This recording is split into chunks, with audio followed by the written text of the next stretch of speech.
mungkin untuk penanganan kasusnya kan 1 tahun gitu kan karena panjang gitu. Itu kita urunan terus kayak, hah kan harusnya udah bayar pajak gitu, tapi kita urunan terus nih gimana sih nih niat jadi negara gak sih gitu. Parah banget. Tapi emang ya aku jadi ketemu kata kuncinya sih, emang sekarang tuh yang paling cerewet tuh kelas menengah karena dia yang lagi kena gebuk atas bawah ya. Kerasa banget, maksudnya dulu tuh kan kalau kita ngomongin kelas menengah tuh kayak orang yang punya pengetahuan tapi sebenarnya dia nggak merasakan dampak dari masalah yang dia protes kan. Tapi kalau dalam konteks ini emang benar-benar kelas menengah yang jadi korbannya gitu. Nah dulu kita mungkin pernah membaca soal silent majority ya. Silent majority ini kan memang kelompoknya memang ada di kelas menengah. Jadi mereka memilih diam karena mereka tahu dampaknya, tapi as long as nggak ganggu aku nggak apa-apa lah gitu ya. Tapi kalau saat ini yang terjadi memang kena gebuk atas bawah tadi, di bawah dia nggak dapat bantalan sosial, nggak punya privilege juga untuk masuk, atau kalaupun ada privilege untuk masuk ke kelas atas itu harus membunuh hati nurani itu tadi kayak yang dialami Kalis gitu. Kalau Kalis gimana? Kamu pembacaanmu tentang profil ibu-ibu yang Aku mungkin yang orang muda perempuannya. Kemarin teman-teman mungkin baca berita Aliansi Perempuan Indonesia, gerakan perempuan yang di Jakarta dihadang-hadangi untuk menuju ke Bundaran lihat videonya. HI. Ya, yang mereka pakai daster itu teman-teman yang sebagian besar adalah kawan-kawan dari lembaga layanan, mereka pendamping korban kekerasan yang setiap harinya itu ngurusin korban KDRT, ngurusin korban kekerasan seksual, pendampingan perempuan yang mengajukan cerai tetapi terus berada dalam siklus kekerasan dan lain-lain. Dan apa yang terjadi 2 tahun ini, gara-gara efisiensi anggaran itu Kementerian PPPA yang mana tanpa efisiensi pun itu udah jadi kementerian lembaga paling miskin dengan anggaran terendah di antara KL lainnya, itu nggak punya anggaran sama sekali untuk pencegahan, penanganan dan perlindungan korban. Jadi sehari-hari mereka budget yang ada sekarang itu habis untuk operasional, untuk gaji pegawai sama bayar listrik yang jam 5 tepat itu udah dimatikan juga. Dan mereka sempat mempromosikan ada Sapa 129, ini call center untuk korban kekerasan. Itu kalau teman-teman nelpon udah nggak ada yang ngangkat karena udah nggak ada budget untuk call center Sapa 129 itu gitu. Dan di hari-hari biasa seharusnya mereka ngapain? Seharusnya ada banyak sekali pelatihan-pelatihan yang diberikan kepada UPT PPA di kabupaten atau kota, sehingga ketika ada korban-korban KDRT atau korban kekerasan yang ada di daerah, itu yang nangani kan DP3A lewat UPT PPA yang ada di daerah-daerah itu. Dan yang ada di daerah itu kan dapat transfer pengetahuannya itu dari pusat gitu kan. Jadi ada kemudian UPT PPA itu punya gender champion tuh yang ada di kelurahan, yang ada di desa. Sekarang ini semua nggak berjalan ya. Jadi bayangkan kalau di hari-hari biasa itu ada dari Rifka Anissa WCC ya, yang di Jogja masih ada WCC. Bayangkan kalau yang ada di kota-kota yang pinggiran, mereka ngadu ke UPT PPA, dia butuh psikolog, itu tuh nunggu 3 bulan. Udah depresinya udah kayak apa gitu ya, terus dapat tuh 1 psikolog gitu kan, jadwalnya kan harusnya reguler, itu enggak mem, jadi kayak harus nunggu lagi gitu kan berapa bulan lagi. Karena apa? Enggak ada duitnya. Di hari biasa itu tanpa efisiensi udah nggak ada duitnya gitu. Misal mereka persidangan butuh mendatangkan saksi ahli, itu pun didatangin misal dari kota provinsi di mana ahli-ahli atau expert itu ada gitu kan. Atau misalnya di luar Jawa itu bahkan harus ya oke, mereka kerja pro bono, tapi ketika mereka harus naik perahu atau naik kapal gitu untuk menuju pulau-pulau terpencil menyelamatkan korban, masa mereka harus mengeluarkan duit sendiri? Itulah yang terjadi kepada teman-teman perempuan sekarang. Tiap ada korban kita urunan. Udahlah kita bayar pajak. Ketika ada sesama perempuan jadi korban kekerasan, kita masih urunan tiap kali ada korban.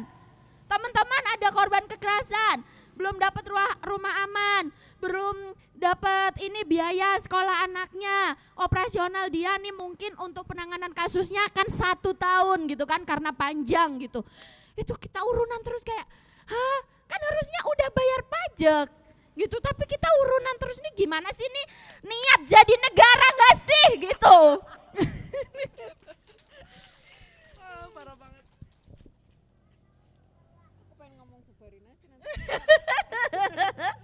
Nah, terus nih ini kita karena ini kita ada di Akademi Bahagia, ada di Mojok Store di bidang literasi itu ya, bidang literasi itu sedih banget. Jadi aku bertemu dengan kepala perpustakaan dan dinas arsip sebuah kabupaten atau kota. Dia tuh cerita sampai nahan tangis.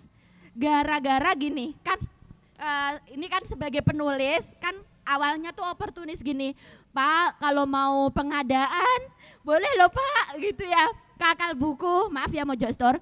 Jadi kan bilang gitu, kakak buku gitu kan, Mbak jangankan mau pengadaan Mbak, ini kita tuh nggak ada sama sekali. Mobil perpustakaan layanan keliling yang biasanya kita bisa mencapai 300 lebih titik, itu sekarang hanya kurang dari 20 titik, sampai ibu-ibu yang ada di desa-desa, di kecamatan tuh nelponin, Pak kok nggak pernah mampir, anak-anak kita kangen pengen baca buku di mobil perpustakaan layanan keliling itu. Terus sih Bapak Kepala Perpusnya, saya pengen banget Mbak pakai uang pribadi, tapi mau sampai kapan, dan kan caranya nggak seperti itu gitu. Itu waktu itu aku denger tuh miris banget rasanya. Iya ya, kita sering banget ya urunan ya kayaknya belakangan ini. Iya. Habis itu jadi pekerja literasi aku jadi nggak, jadi malu kalau mau ngeluh nggak dapat undangan gitu loh. Ya gara-gara Jadi itu. adu nasib kan Iya, jadinya. buat mobil perpus keliling aja udah nggak bisa Mbak gitu nyampe titik-titik itu gitu. Jadi kalau saya sebagai pelaku UMKM kan dulu pikir kalau bisa, kalau mau adu nasib soal situasi saat ini ya sama sesama UMKM gitu kan, atau misalnya kalau ketemu teman Mojo ya sama buku Mojo misalnya gitu, piye rame ora buku Mojo, wah sepi Mbak gitu. Tapi sekarang kita adu nasibnya sama PNS, sama dinas kesehatan gitu ya, sama bahkan mungkin kalau ketemu TNI gitu ya kita bisa juga adu nasib sama AU misalnya gitu. Jadi kayak hampir semua lini gitu kan ngalamin dampaknya gitu. Udah parah banget sih ini. Ganti aja nggak sih? Tapi ya aku lihat kayaknya jadi waktu pandemi kemarin kan muncul tuh seruan-seruan ya, bahwa kepemimpinan perempuan itu tuh kayaknya bisa jadi solusi. Karena misalnya membandingkan antara negara-negara yang dipimpin laki-laki sama yang Selandia Baru lah ya, contohnya yang paling populer waktu itu ya, kepemimpinan perempuannya responsif, kemudian tepat sasaran, merangkul kayak gitu-gitu. Nah kalau di gerakan yang sekarang ya, merespon hari ini nih, ada nggak sih keluar nggak sih itu kata kunci kepemimpinan perempuan itu yang kayak buat mendesak apa ya, ini memang harus ada perempuan yang tampil mimpin kita gitu. Sebenarnya kita juga masih belajar terus ya Mbak, dan saling mengingatkan ya. Karena kayak gerakan perempuan itu juga belajar, maksudnya yang mendarah daging itu maskulinnya, maksudnya sejak dulu kita diajari untuk demo ya cara-caranya seperti itu, misalnya kayak gitu. Jadi sekarang kalau kita sedang mencoba, oh nggak boleh ada kepemimpinan tunggal, oh spokespersonnya harus selalu berganti demi keamanan, yang ditulis di rilis nomor kontaknya harus ganti tiap ada demo, yang muncul sebagai perwajahan di televisi dan di media nggak boleh itu terus. Kalau ditanya gerakan ini pemimpinnya siapa, kita nggak bisa jawab karena gerakan ini milik bersama gitu kan. Terus termasuk ketika misalnya yang bawain logistik juga nggak boleh itu terus gitu misalnya. Itu masih latihan juga ya, karena yang lama dididikan ke kita itu kan yang wah harus tampil kayak gitu. Jadi selalu diingatkan gitu. Ini gerakan leaderless gitu, ini gerakan bersama, ini gerakan warga kayak gitu. Karena aku nggak punya background kayak Kalis ya. Kalau Kalis kan punya background mungkin pernah di kuliah pernah masuk ke gerakan gitu. Kalau aku kan kampusku tuh kecil di dalam gang gitu ya. Jadi nggak populer, nggak ada BEM kayak gitu. Jadi nggak punya background pengalaman soal bagaimana mendesain demo gitu ya, mendesain gerakan. Jadi ketika melakukan aksi itu ya kita spontan aja gitu, kayak misalnya oh kayak posternya gini aja gitu, terus jadi nggak ada pakem-pakem yang harus diikuti. Dan kita memang berusaha menjadi satu gerakan yang kolektif, mencoba menghindari penokohan gitu. Kita nggak mau gerakan ini tumbang hanya dengan tumbangnya satu orang misalnya kayak gitu. Tapi kalau soal perempuan di tampuk kepemimpinan mungkin karena gini ya, kalau ngomong perempuan di tampuk kepemimpinan lagi-lagi kan kita membayangkannya ke ketokohan kan. Terus akhirnya bayangin yang pertama muncul kan Puan Maharani gitu ya, Megawati gitu-gitu ya. Terus Kepala BGN. terus kepala BGN Nani Deyang, rasanya nggak ikhlas juga kalau mau berstatement oh iya mereka bisa memimpin gitu, kayak oh no gitu ya. Jadi artinya mungkin bukan soal siapa tokoh perempuannya, tapi bagaimana perspektif ibu ini dipakai untuk perspektif merawat, perspektif mengasuh, ini dipakai dalam memimpin gitu. Jadi tidak harus dia bergender perempuan gitu, tapi dia punya perspektif itu gitu. Dia punya perspektif bahwa ketika aku memegang